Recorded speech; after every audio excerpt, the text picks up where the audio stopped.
going. It's fading away. It is. So we have to try like Bring it back. And even remember September to when they used to be. These are the railroad ties that they're using for fencing here.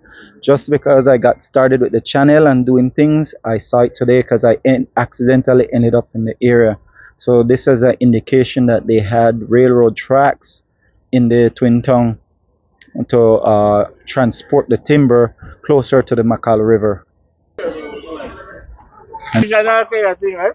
The Tongue Council the main entrance to the Tongue Council here in the Twin Tongue will be closed for roughly a couple days. Let's say 2 weeks or less. I fully don't know, but just hinting and giving you guys a heads up.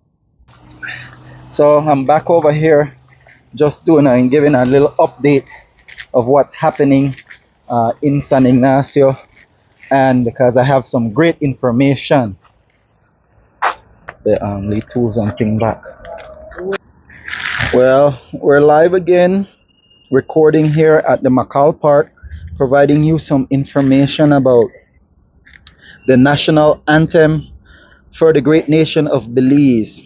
It was inspired by the experience and activism of one Samuel Alfred Hines, a World War I veteran, social activist.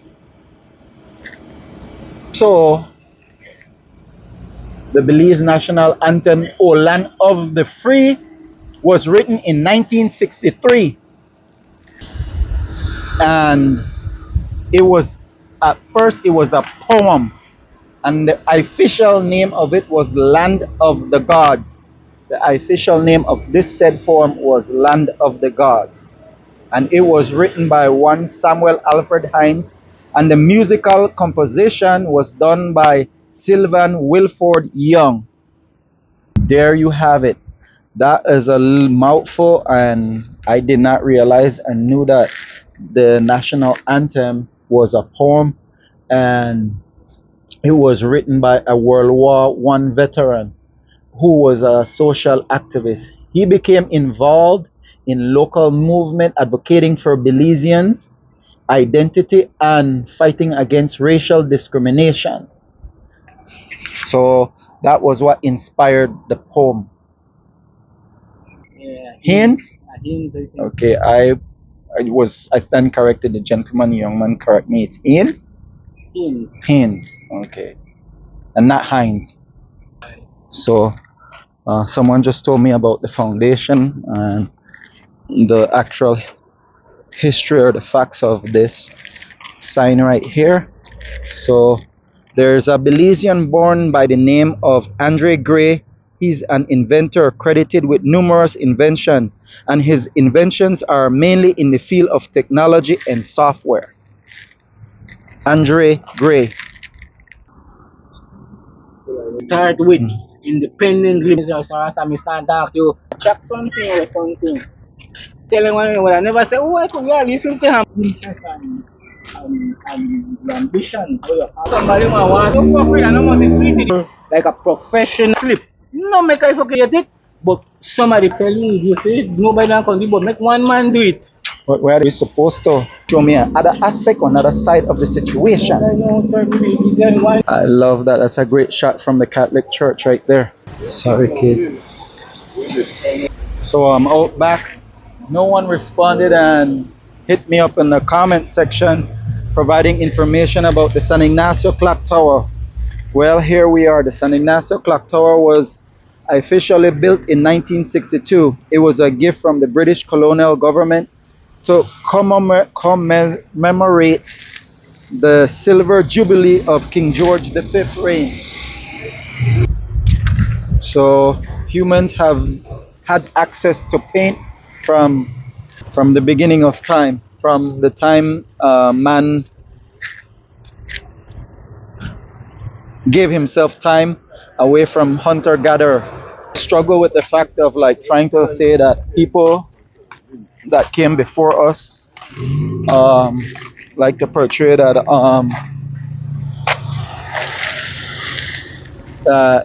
past generation or past civilization and past culture weren't brilliant. Well, they were. because right now I'm talking about paint, and I know how to make paint. I know how to make stain from um, just regular items, but the life expectancy of those things that I make only lasts 6 months. Those guys' items are lasting millennia. So we have to.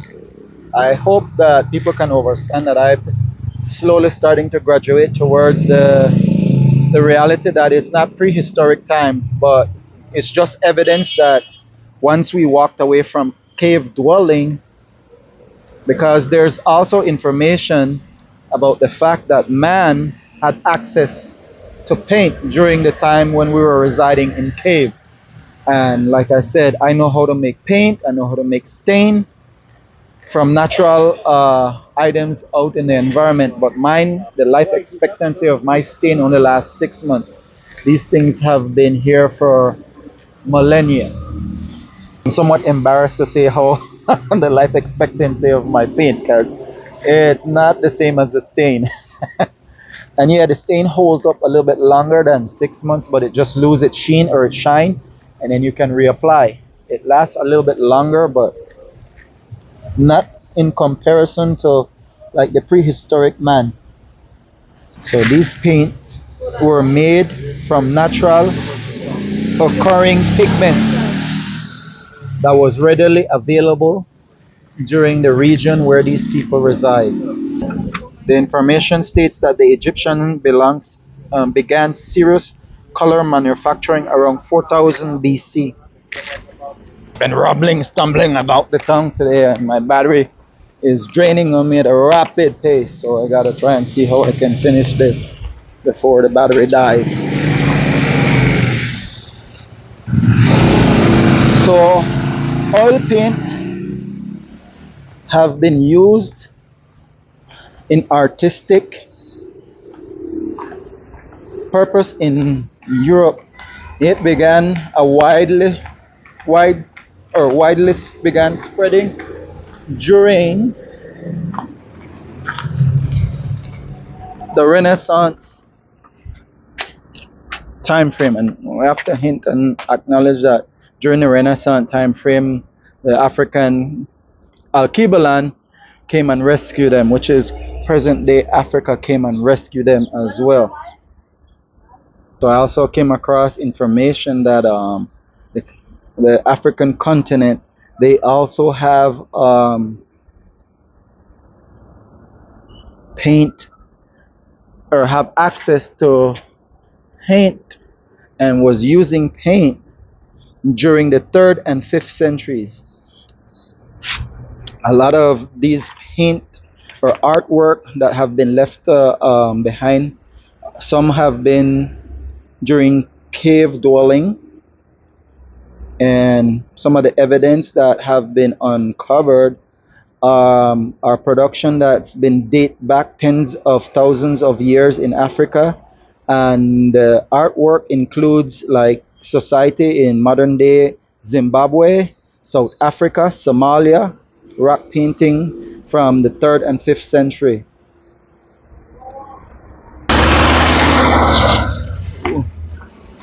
Needs some power transference right there.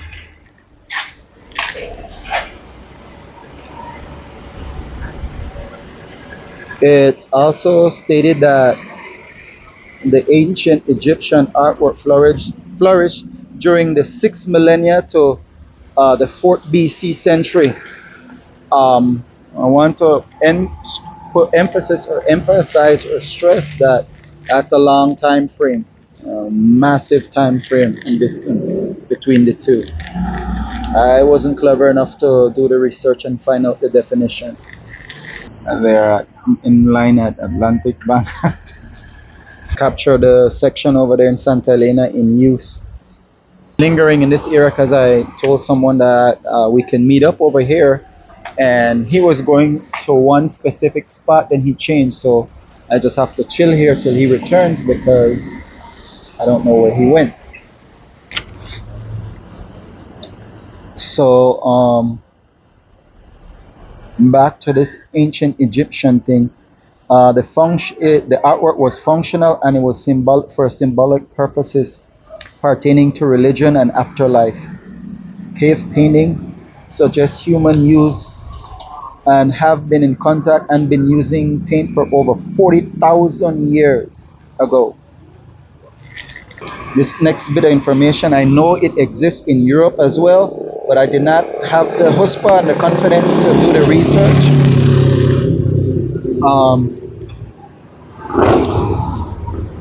Paint for homes became accessible with the invention of paint mills and ready mix paint.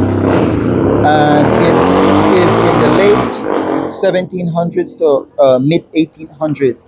The first paint manufacturer began in Boston in the 1700s. The first patent and ready mix paint was granted in the year 1867. The Mayans or the Maya civilization have also been known to use paint or have access or have gained the ability to use paint from pigments that was derived from the natural environment or resources that they came in contact with, which would be plants and animals. All right, instead of hanging out here, I'm just gonna walk back down. Hopefully, we stumble into each other again.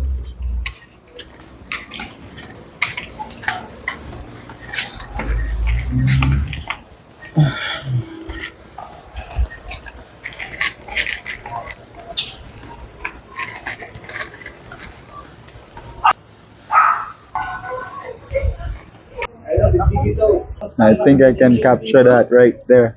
Don't see? Killing no fucking put a man, no way. You know, the end of the day, just happen. No fucking Yeah, no even- every man will fucking kill out.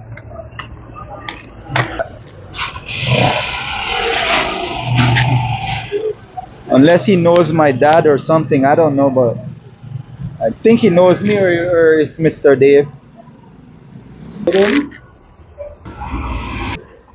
Learn everything, and yeah, so it's a whole 3 hours of cooking, right? So you learn how to make your food, you learn the recipes, and after that you get to eat the food basically, right? Do you schedule classes or you like show up or?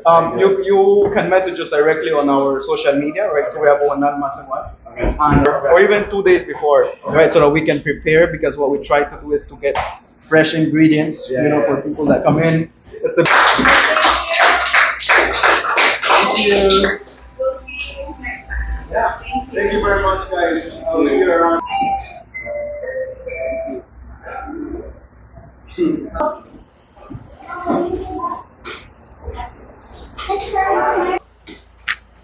Then we're going to learn about the base 20 systems. Then you're going to practice writing your Maya numbers, and then we're going to share these numbers in the Mayan language. So, kun, kaa, osh, sorry, kan, koo, wa,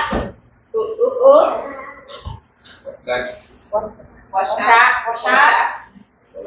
balon, lahun, kun, lahun, lahun. As you can see, these ones are repeated. See? Kun, lahun, right there. Now we're going to be showing you the symbol in a moment. But these are the numbers in the Mayan language. So these are the three symbols. What are the three symbols? Can you name the symbols? Anybody can name the symbols? Raise your hand.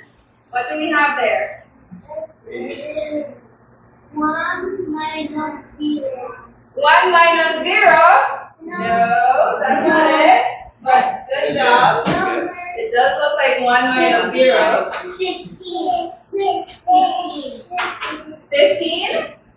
You see 15 there? Because we have a 1 and a 5? No, not quite. Alright, here's the question again. what symbols, not numbers, what symbols do we have on that slide? A dot. Muy bien. So that's the first symbol in Maya numbers. A dot. A feather. Where do you see a feather? In the middle? At the side? You think that's a feather? Okay, that's a good idea. But not quite. The minus sign is not a minus sign. What is it, Larry? A bar. It's a bar. So write down in your notes or in your codex the three symbols for Maya numbers. Dot, bar, and what's that last one? It's not a feather, but no. A cow. Cacao. She says cacao. That's a really good one. Good one. What do you think? Yeah, a shell. Muy bien, shell. So again, the three symbols for Maya numbers are the dot, the bar, and the shell. And bar, then one. The Maya did give us the concept 0 as well. Dot, one. Remember, this specific numerical system is based on 20. We have 1, 5, and 0. So, really close attention. It's supposed to look like. Okay, this is a brief idea. And now, you're going to try and write it yourself. I think it's So currently the students are working on writing out the numbers, doing a transformation where they're doing the calculation and switching it from English to Maya. So they're tasked with a specific number. 3, 4, okay. 1, 2, 3, 4, 5, 6, yes, 7, 8, 9. Okay, so they're in task. Each table are tasked to do a specific number.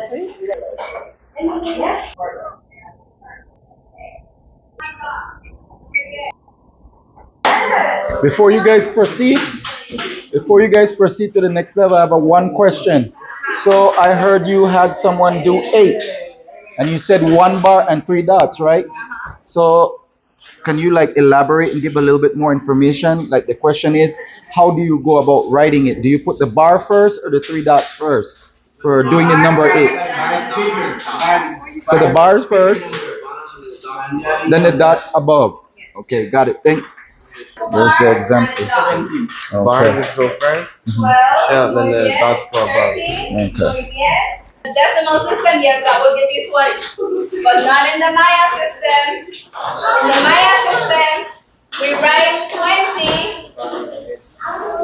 We have no units of 1. We have 1 unit of 20. So can you repeat the first phase when you said changing from the numerical? Can you repeat the changing from the numerical or the system that you just used, like where everyone was wrong? Let Mark explain it. Come, Mark. Alright, So explain why they were all wrong and most of them didn't get it correct. Are we listening? so you see, we have in the decimal system with 5. Mm-hmm. What that means is we have 1, and we have 20s, we have 400s. So given the instance that they have 20, we have 1 unit of 20 and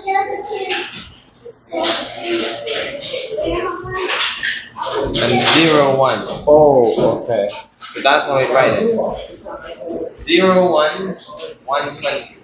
Okay. If I wanted to give 420, then I would write 1, 400, 120, the 0 ones. 420. Okay. So that's how you do it. And if Okay. your number gets bigger, just keep going up.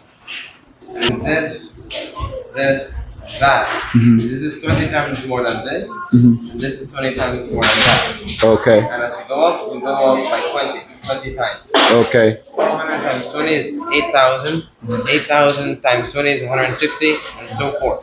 Right on. But because we're doing the basics, we're gonna keep it nice and simple. Okay. So that's why they're incorrect. And then can you explain why they got it wrong? Because they were doing the calculation, like the instructor said that they were using some other system with The decimal system, decimal system. which is by 10. Okay. Or how we would do it. Right. So we would have a 1, a 0. Okay. But the Maya didn't use the 0 like that. Okay. The Maya used the 0 to show that there were 0 ones. Okay. Just like there are 0, 8,000, and 0, 160,000. Right on. Awesome sauce. Yes, that's why they're incorrect. Gotcha. But now with this information, they can correct their mistakes. Okay. But they didn't quite know that yet then. Dot, not a 1. My bad. 25. 120, 5 ones. So you write it. Yes. 5 ones, 120, 25. But this is 6, this is 25. Yeah. I will jump again. That's why you got it back. 120. 1, 2, 3, 4. So 1. Put your name at the top of that handout, please. Make sure those ones, you want you get one. 24. Can you see? The way we write it, we write 24 as in this is how we write 24. The Maya write it like this. With this system. A little different. But don't worry. It's not your fault. Now you know. So can you give me 25? That's good. That's good. And give me 14. Give me 14. Don't worry. If you don't have any ones, put a shell. Now Now remember, that's why you use a shell. sorry, but remember, we only use 4 dots. Once we get 5, we don't use dots anymore, it's a bar. We only use dots for 1 through 4. Huh? What were you writing? 24? Then 24 should have been shell. And 4 dots on top. 4. And the shell. Isn't this? Oh, sorry. That's 80. Sorry. That's 80. 4 dots, And then. 1 dot. Right, yeah. Now that's good. Oh, sorry, my bad. So, show me 14. Put 2 dots over here. Put a shell. Because what you're showing is they have 2 20s and 0 ones. So you're showing me that you have 14. Now, let's say I want you to give me 420. 440 in this case. So you're gonna put one higher. So this is 440 and 0 ones. So this is 440. But we're gonna keep it simple with nice small numbers. Or we don't need to show that there is no 400. So we have 40 right here. Don't worry, it's alright. Alright, the numbers. Number Nine. 1 is a dot. Oh, I saw. 2 will be 2 dots. Okay. And that's right.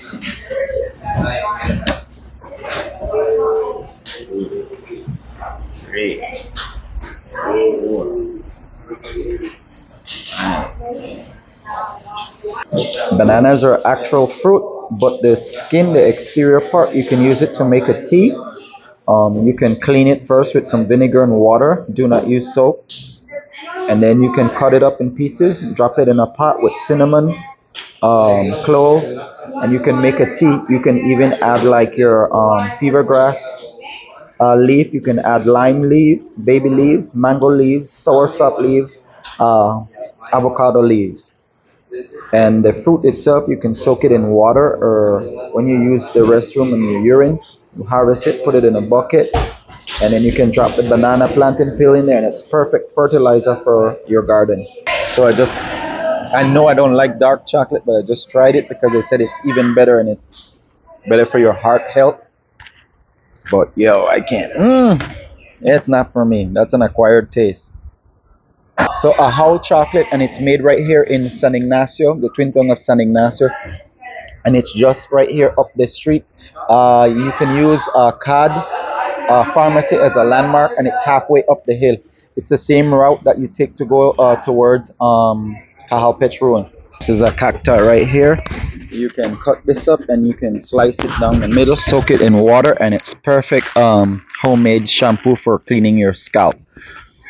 Now it doesn't do a great job of cleaning your scalp all by itself. You to do get the full potential of it, you would have to add hibiscus leaves with aloe vera and lime juice, and then you just let it sit for about 2 hours. It actually smells gnarly as well, and you can use it to wash your hair. You can also steam it like when you get your salted pork, your salted pigtail. You can slice it up and steam it like that. The first hour or 30 minutes, you dump that out, and then you redo it again, and you can add it to your eggs, which is nopalito. You can add it to your eggs, beans, or your gravy. It's extremely healthy. For headaches, you just splice it open when you have migraine headaches. You can just splice it open and set it on your forehead when you have migraine headaches. I think liver and beef or chicken liver is good to add to your diet as well. Four, because this is 20 to the third power, is 8,000. Do you remember what Mr. Mark was telling you when he went around? How do we get from 20 to 400?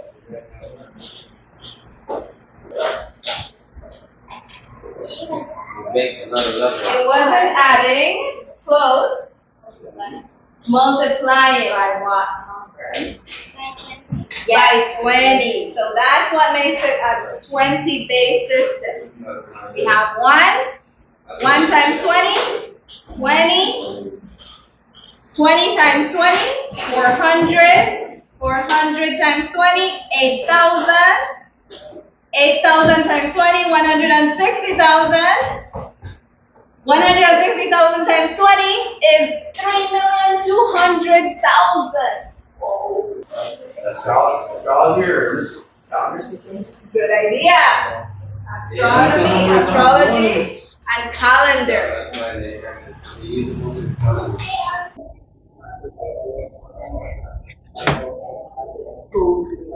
Okay, so this is a summer program. They're hoping to expound upon it, and they will have it available to the general public during regular class hours. So, like if you're international tourist and you're traveling, it's definitely, most definitely open to the public, and they're pondering on whether they would want to have the same course that they're offering to the general public as well. We have the Norman Brossa Stadium right there as a landmark, and that's on the Burns as well. So it's like just walking from the downtown area is like a 3 to 4 minute walk. San Ignacio Hotel is right over there. It's a gentle, maybe like a 9 minute walk from there. If you're coming from like Cajalpech and the resorts up in that area and you're walking, it's like maybe a 15 to 17 minutes walk. So if you're staying in the area, Bella Backpackers is right down there, like a minute and a half, 2 minutes max away just from there. Just come check it out. If you're coming from Bullet Tree Road and Bullet Tree Village, then you might have to take a taxi or take the bus, or if you're in a private car, you can also come in and check it out as well. Then you have Hody's and Midas over there. It's like a 9 to about 12-minute walk. If you take the back streets and just come up here as well. So for a summer program that they're having currently, I'm supposed to catch up with these guys up there. Someone that works for Niche, which is the House of Culture, got us an invitation to come over here. Oh, well, I just found out that, well, it's a technical institute, so I just found out that they have a pond here as well with tilapia fish. Ancient remains here. Well, Right you, back you here? provide that information as you walk. Put the girl on the spot. Not sure I can put you on the spot. Not sure, but I support his documentary, so he's cool. So yeah, there are some ancient Maya remains Hmm. in the school grounds, the Okay. property adjacent. 'Cause So that's where we're headed. and this is part of the Chaw Creek bowl too, because I recently found out that there's a Maya, there's this part of the Shenantonich archaeological site that it's within something that's called the Chaw Creek Bowl. Is this a part of that? I am not 'Cause aware of it's that. between the Chaw Creek Bowl is between the Makal and the Mopan River here in Benke. I can't tell you because I'm not aware of that one. I'll have to do some research. Okay, well we'll get back to you.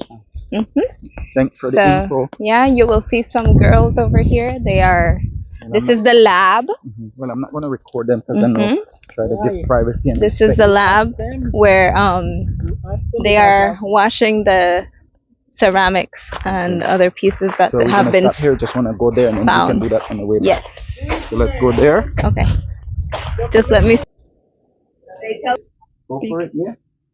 Hi, so this is like the lab. What we do at the lab is we mostly clean ceramics, chert as well, and we also clean whatever is found up at the site. Why we do this is for ceramics, it provides like a kind of good chronology of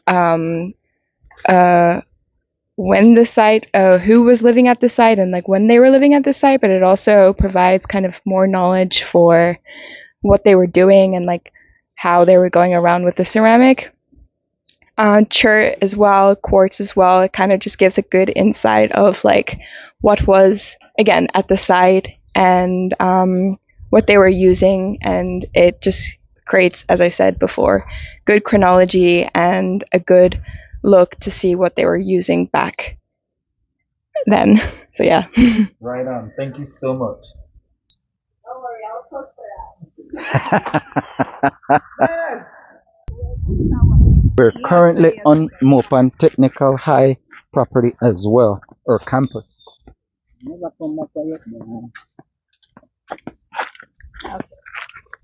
For archaeology, Uh-huh.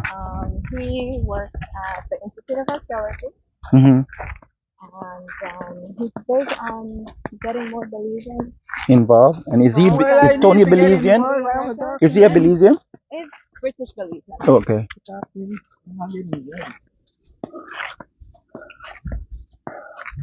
So I don't know if you guys know, but every year, or not every year anymore, now it's every 2 years. Mm-hmm. And the Belize Archaeology Symposium. Mm-hmm. And is this here? Is this is a part of niche? Wow. They have a football field out here. You can connect it to agriculture. You can connect it to social studies or Belizean studies. You can connect it to science. We're just saying that sponsors. We gotta running double on these different places to get sponsorship for Or it. find the ways that we could generate income for the project or make the project sustainable, you know? Yeah. Because there are ways. And maybe that's another way how it can be done. Right. I mean, there's ways. We just have to, like I said, start thinking global. He acts like he's going I my family have ranch, so I'm in my I'm in my element.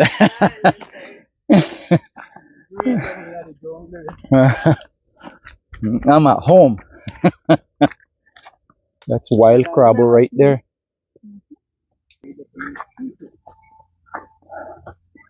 So we're walking into the camp.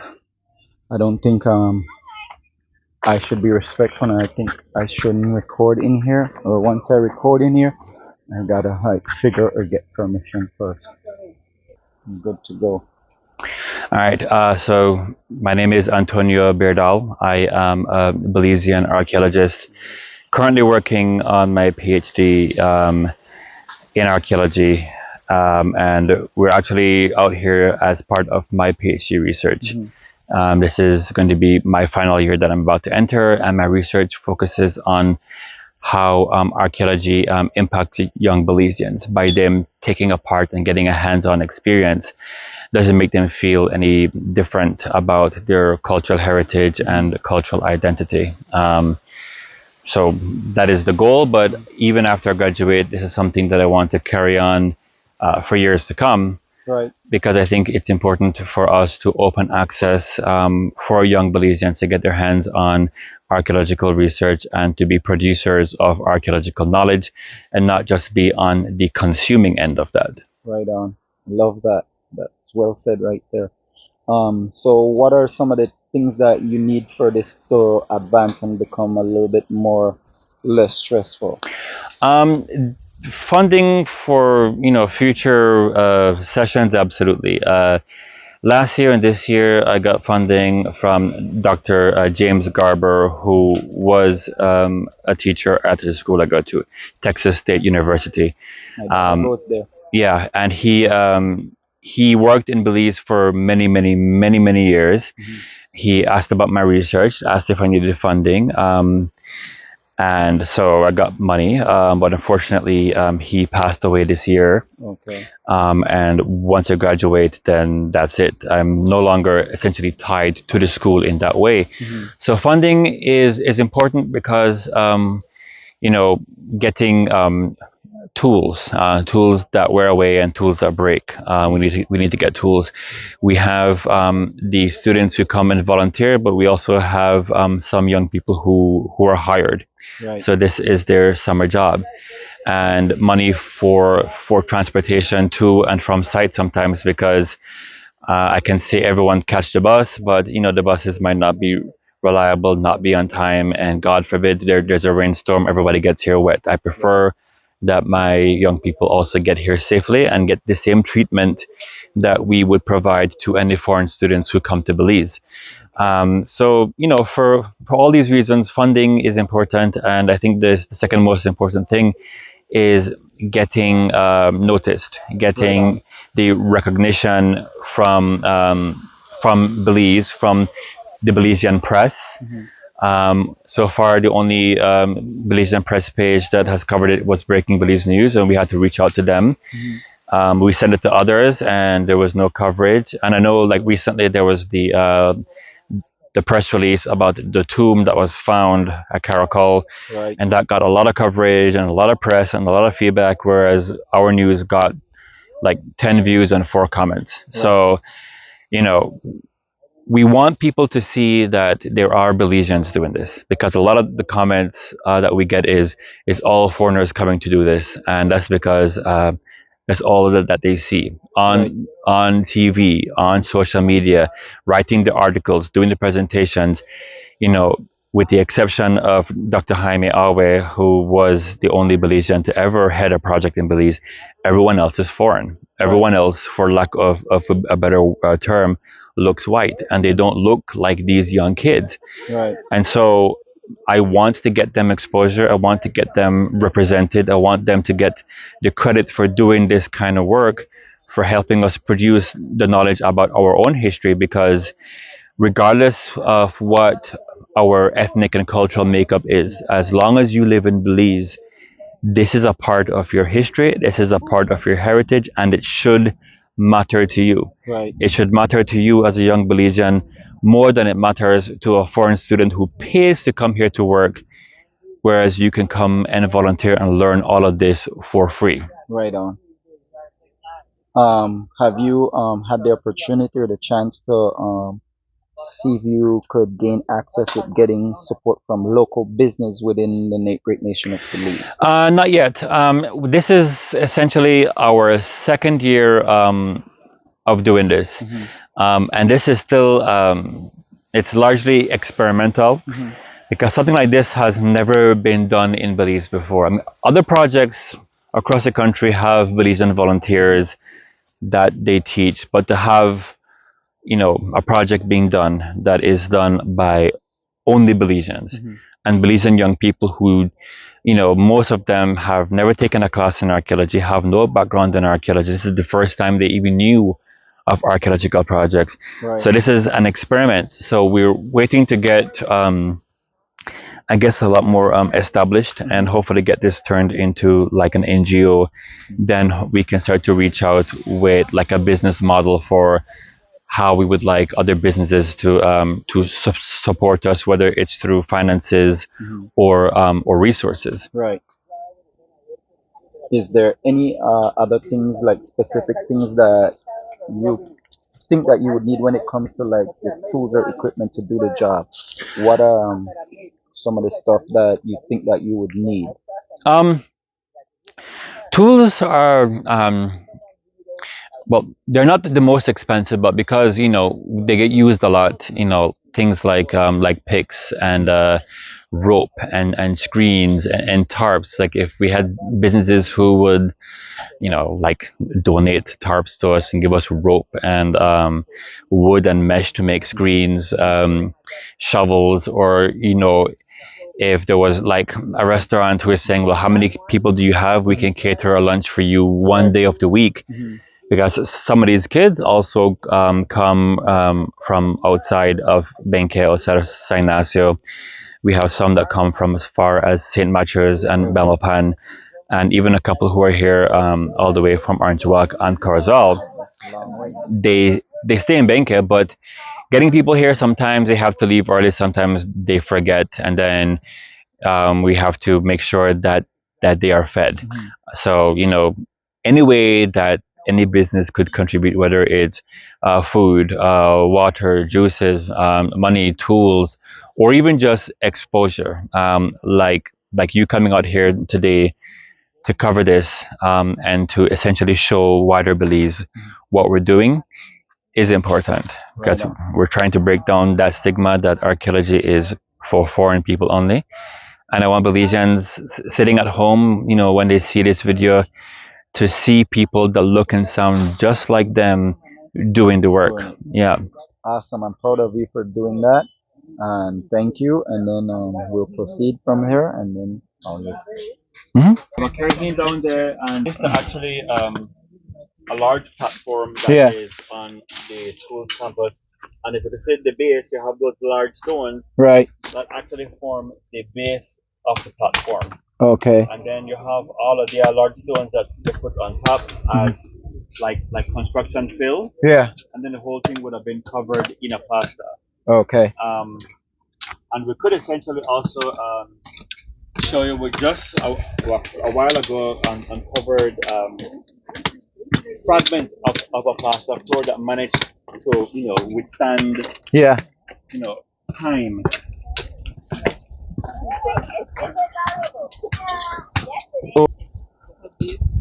So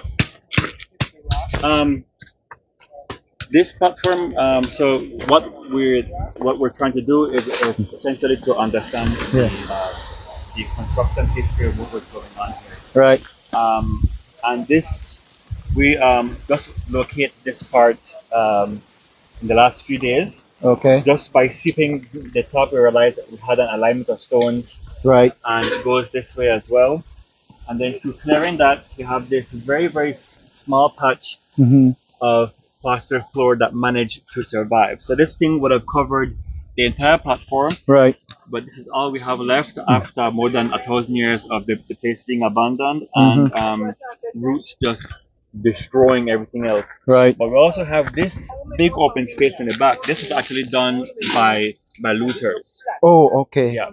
So we dug in here last year to try and salvage anything. We found a couple of stone tools. Okay. But this site, most of the structures have been looted to some degree. Okay. Yeah. Trying to see how far this goes down until we stop finding artifacts. Okay. Until we hit bedrock, and then we will stop. But the soil that we have here is thick. Mhm. Um, it's like a mix of like loam and clay, just really congested. Right. And then where he is, you have all of the stones that could also be part of the architectural fill of the structure. Mhm. And then eventually that is built on top. So like the lines of stones that you see, Right. these would not have been visible when the platform was in use, because these were like the construction pins that were built so that when you put the plaster floor on top, it doesn't start to just like cave in, and it Okay. keeps it nice and stable. Okay. So this one we actually opened up last year, and we came back to revisit and keep on going down. Okay. And then we opened up this large one so we could have many Belizeans working at the same time, trying to see if we could find any more of or any floor, any more construction pins, any more architecture. And I think we might have just with like these stones that are coming out 1, 2, 3, and then curves that way. Right. Could have been used as a construction pen as well, but we won't know until we get much deeper. But just based on what we have been finding in on this platform and in the structure behind that tree to smith everything up, this could have been an area where they were making ceramic vessels and possibly selling ceramic vessels. Okay. We haven't found anything much like coal grinding stones, so maybe not so much like that. No one was cooking food or anything here, but we found a lot and a lot of broken vessels. Like usually a bag like this, very full every single day from one single unit, coming in many different shapes, sizes. Some of them from probably a bowl, and some of them from maybe like a water jar, like a big one. So things that the general Mayan man or woman would have used in their household. So nothing fancy, nothing to drink chocolate out of, but things that you would use in the house. Right on. Yeah, but the good thing about this is that a lot of these ideas also come from them as they're digging, because we're trying to also get them to learn how to think critically. Mhm. Based on the artifacts that you're finding, what do you More or think is less you going think, on here? And at this point, there is essentially no wrong answer, because we are thinking and coming up with a possible idea as we are extracting artifacts. Once the whole thing is done, we count all the artifacts, we see the differences that we have, then we could come up with more of a precise idea of what was going on. But regardless, I think it's just good to have them, finding these things and start to think, well, I'm seeing this, so this could mean that. And I at least I hope that's what we're going for, right, Ishan? Kaylee? Yeah. What do you think what's happening here? Well, based on the amount of chart that we're finding, there could be that they were making tools. On the amount of ceramic could be either they were eating here, or also that they were creating pottery here as well to maybe sell. Yeah. It could have been a feast area maybe as well. Yeah. Based on just what we are finding, and we found some nice pieces of obsidian. So as well as Wow. tools like scepter ring. Yeah. Then I have We found a lot of bifaces. Yeah. I have one question that I recently found out as I was doing research about the Mayan culture and how prominent it was here. I found out that this area Shenantonich is under a belt that's called the Chalk Creek belt. Is this a part of it or no? Well, that would have been the first time that I'm hearing about the chocolate belt. But because I know Chalk Creek is attached at least regionally to Shenantonich. Shenantonich being the regional power, and then all of the smaller sites like Chalk Creek, like the one in Benke, you would have people who were still elite living there who would essentially answer to Shenantonich, but keeping things in control for the region. So I'm thinking the chocolate belt is actually with the Macau River, Chalk Creek, and then all the sites coming this way to the Mopan River. Right. So this, in that case, then yes, this could likely fall in the chocolate belt. Okay. And then this would all be part of the larger Belize River Valley, which extends all the way down the Belize River as far as I think Blackman Eddy or Roaring Creek almost. Okay. And all the sites that are along the river essentially, built in the same way, have some of the exact same structures, have almost the exact same layout. Whereas this, we have no large pyramids. We have no large architecture, but we have this large platform. Why is this large platform here? And the other small structures that are near to it, what were those for? But given that this is just our second year of investigating at this place, like we still maybe haven't fully found enough things to create a definite answer. But the more that we find things out, then the more we can say, well, these structures were being used for these things, and they were connected to Shannon, and here's why. Or if they weren't connected to Shannon, here's why. But everything that we find can eventually tell us these answers. And I think it's important that when answers come out, that when people read the reports, that they also say the names of young people here who get the credit for writing it, as opposed to just acknowledgements. Thank you for participating. A lot of the young people who worked with me last year were also first authors on a lot of these papers. So, Sweet. So they're getting credit, and we're hoping to entice a few of them to join us for this year's Culture Symposium, which is done by the Belize Heritage Education Network. And when and where will that be? That will be in October. October, yeah. But it's all online, and I think we can talk about our experience here, and it would be good for other people to hear from the Belizeans themselves about their experience. I mean, you're having a good time, right? Yeah. Every day. Are you learning anything new? Yes, a lot. Every day. Every day is something new. So words I never heard before. I saw rock when she said just no slit or something. She said, but yeah, first time I hear them. And would you then, like for next year's, like, would you encourage more young people to get involved? What do you think? I for sure would encourage more. Why? Because it's a nice learning experience. I find it enjoying. I find the way we learn and you guys teach very interesting, and I think a lot of young people could use that. And it kind of helps me to connect with my culture, and I think that would be good for the young Belizeans then. Well said. I love that. The connection. Because culture.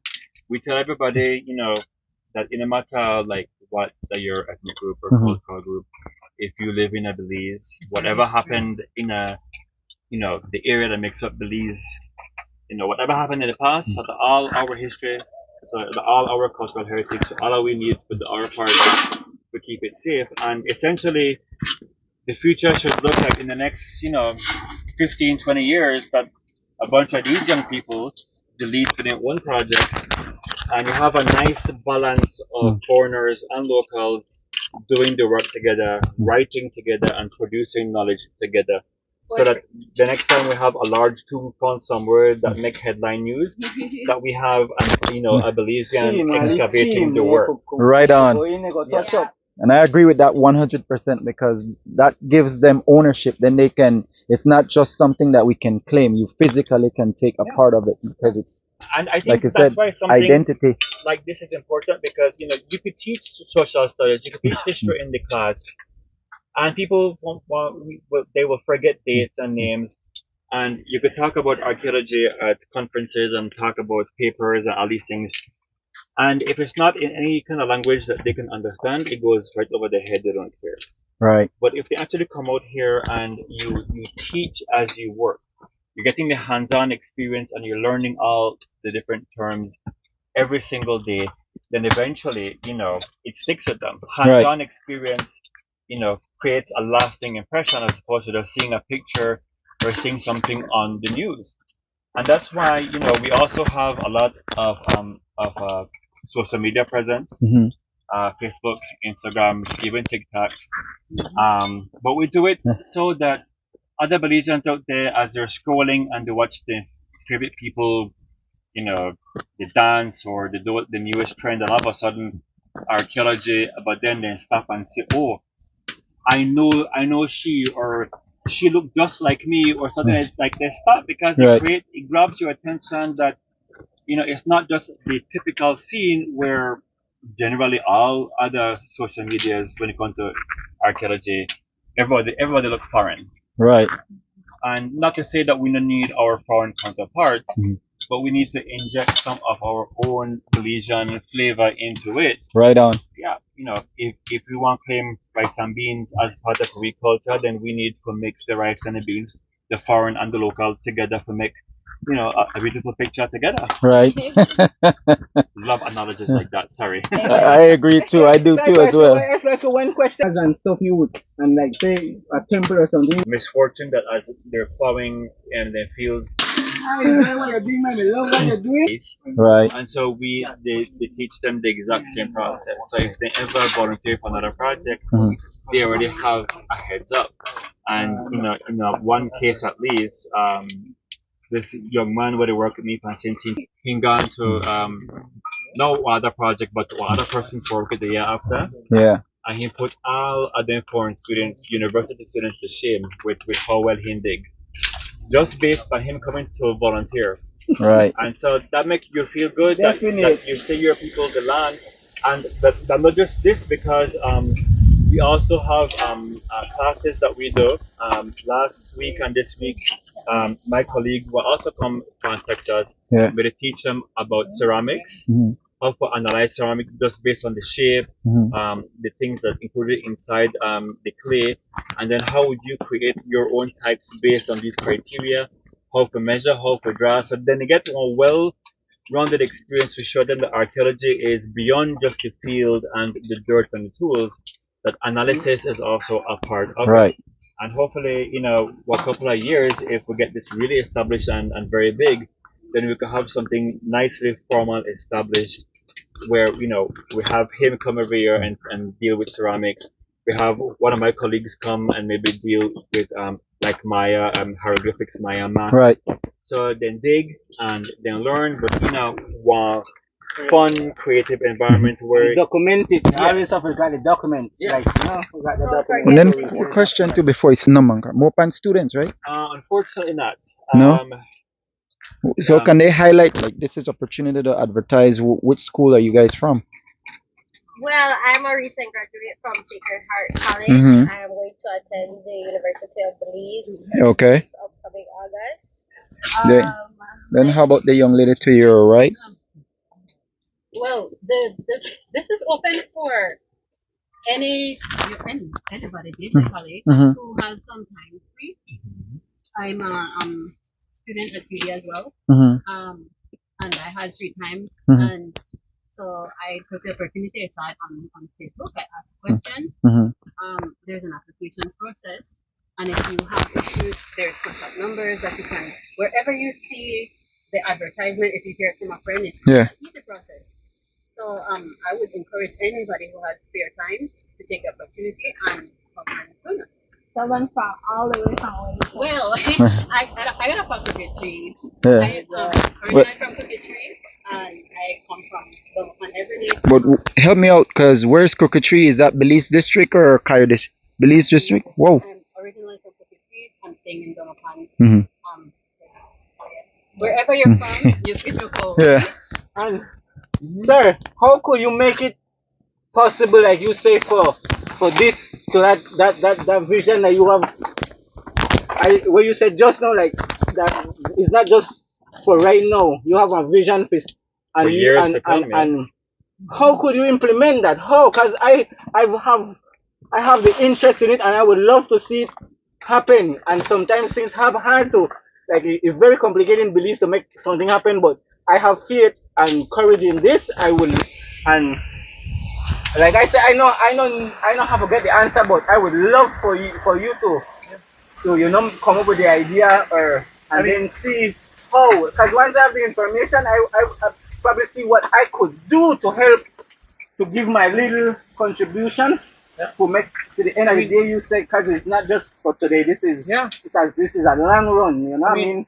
I see a To next keep this 5 years going for years to come, a lot of it has to do with finding the right people to work with. Because I mean, once we advertise this, we will get young people involved, and then some people who were here last year are here this year again. Then tell other people. People come. People see it on Facebook, on TikTok, on Instagram, flyers at like the horticulture, and knowing people at the horticulture, and then like all of their contacts, and so on and so on. As last year, it was very basic.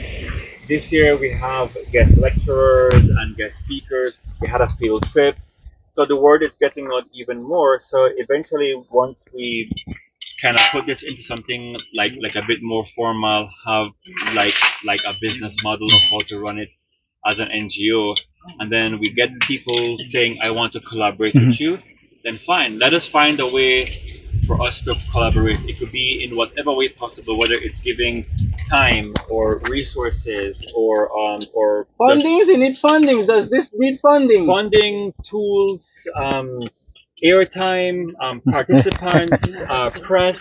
Yeah. Like we need all these things, but whether we get those things or not, we Still, we are scrappy, and still a role. we want to make sure that we get it done. Like our tools will work for the next 10, 15 years until they absolutely fall apart, but we want to make sure that we get it to work, because at the end of the day, the experience and the education matters more than having a shiny new pick. Yeah. Not that we don't want shiny new picks, Yeah. but the most important way that this will work for years to come is collaboration and exposure. That people could see it as this is something worthwhile. That it's not just tombs and jade and all these things, but that this part of archaeology also matters. Right. Because at the end of the day, we want to leave the future of archaeology in capable hands that see themselves as being empowered to do the work, as having ownership of their own history and past, and will be the ones that will write the articles and write the books that young Belizean children in the schools will use. Right. That it comes from our own voices and from our own minds, because nobody understands Belizean culture better than a Belizean person, and understand cultural nuances that make us all up. Right on. Regardless of whether we Banya or born somewhere else but live your entire life, like me, and whether you look, like Adrian the back, or Ishan, or Jelena, or Kaylee, like all of we look different, Yeah. but all of we the Belizean, all of we love the work. At the end of the day, all of we is amazing talk Creole, and so all of we share the same culture and the same history. And I'll be proud someday when I see one of them publish one book about Maya history, and it come from their point of view. Right on. Yeah. Because I'm thinking you guys saying pick, and I'm like, where are the picks? Small pick. Okay. We use the bigger picks when we have to backfill everything, but for use big picks in this, It's a no-no. no, because you can essentially So, destroy. yeah, they're too big. Yes, sir. You see when they find anything, they man use a brush and So even one. this for moves on dirt and stone. This for scrape very carefully, and brushes for get even more delicate. Okay. And the deeper we go, the older back in time we go, so we go even more careful. Okay. And so everything that we find could be something like this. Is a freshwater shell. This is called hute, and this one source of protein. Yeah, purple one. Yeah, and then you could say where the tip was snapped off, because that means they actually ate the animal that was inside this. So when we find these, we also keep these. No, sir, human touch that. Yeah. Definitely. So, 205. These things, he said. But I mean, we appreciate the fact that Connect take the time to come out Today. because we want people to see that what we are doing, and I think sometimes it's better when we have like a more humble channel coming Yeah. out than no shade to News 5 or News 7, but people will understand more of like one grassroots Right. level Have the association. love for it too, man. Yes, Have they the have love the for love. They come with the question and then themselves feel one sense of pride in their guts as a Belizean, the what young Belizean people doing this work. And that's how I feel every single year when I come back, when some of them come back because they love it so much from the year before, and then the ones who come, stay for the entire time, and you just say that they might feel sick and then they Yeah. sneeze and it rain and they still show up. Because that's how important it is.